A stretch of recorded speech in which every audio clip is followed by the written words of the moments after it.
This is the rear bay of the horse barn. It ran the full width.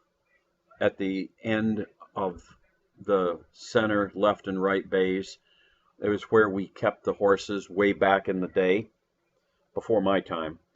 And you can see that there's lots of hay. A lot of it was from up above. They stored the hay up above, and as the boards rotted, the hay tended to fall. So anyway, I decided to remove the side of the bay so that you could get access, because you see there was be a wall and a man door, and there's a close-up of looking in from the other side. There is a lot of stuff on that floor. And then looking back the other way. So what we decided to do was go in with a tractor and a bucket and scoop up as much as we could and get it out of there. And that did a pretty fair job, as you see. And with some shoveling, we got it so that all the stones, the timbers, the floor, and the hay, it was all out of there. We're down to earth. However, we needed to get down to bedrock. So I brought in a small backhoe. What's his name? Gary, I guess it was. He was digging it down to bedrock. And when he got done, that's pretty much what we had. We're down to bedrock. And then, in preparation for pouring the new foundation, the building was jacked up, and you can see they're doing some digging.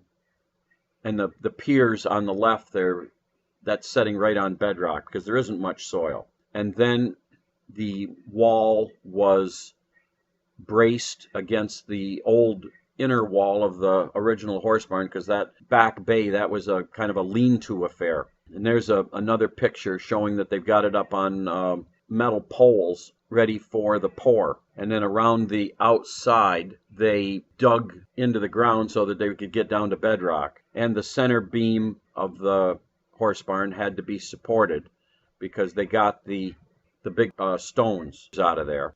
And here they are putting in the concrete into the foam forms. They're having to, in that particular spot, they're having to put it in by bucket. And that, we thought we were done.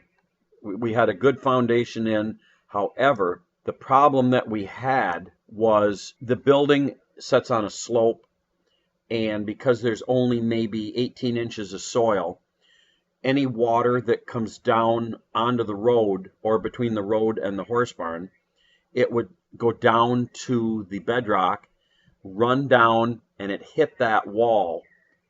Looking back, the wall should have been just sonotubes. However, it was a solid wall. It created a dam, and the first really big rain, we flooded. So as you can see here, we are pumping the water out. That little area right there, that was going to be like a manhole. And you can see the pipes that we had laid for drainage. They were supposed to connect out into the middle of the floor, but in this case, there was water everywhere, so we had to pump it out.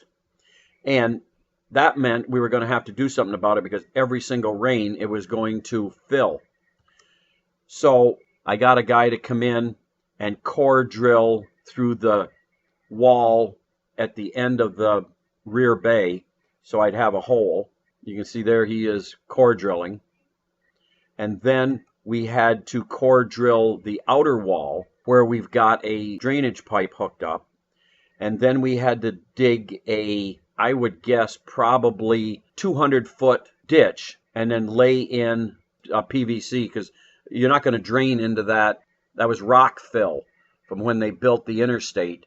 We let them take all the rock that they had blown away in the rock cuts and fill our barnyard. So it's not going to drain. So we dug a trench, and we drained it all the way across the yard, and then into the old barn drain, and that allowed it to go out into the field.